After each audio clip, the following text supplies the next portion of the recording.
Tiga faktor emas ni boleh jadi booster kepada simpanan tuan-puan. Kata guru emas saya, simpanan emas ni dapat bantu selesaikan masalah keuangan dan capai target keuangan dengan lebih cepat disebabkan tiga perkara. Pertama, simpanan tak lagi bocor. Sebaliknya, simpanan emas ni buatkan simpanan kita lagi cepat bertambah. Kedua, simpanan emas ni simpanan kalis inflasi dan kalis kemerosotan nilai ringgit disebabkan ketidaktentuan ekonomi ataupun politik sesebuah negara. Dulu simpan duit tak pernah cukup sebab harga barang makin lama makin mahal. Nilai duit ringgit pula makin lama makin merosot.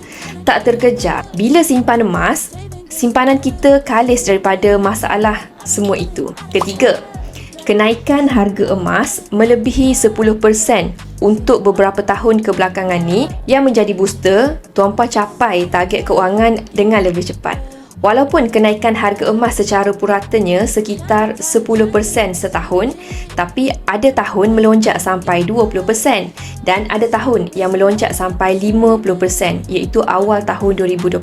Setiap kali harga emas naik mendadak, banyak yang ambil peluang untuk jual emas sebab dah capai target tabungan dan ada yang gunakan untuk tutup hutang. Semoga perkongsian saya ni memberi manfaat untuk tuan-puan semua. Bagi tuan-puan yang dah ready nak mula simpan emas dengan ilmu dan cara yang betul, boleh terus refer pin video saya.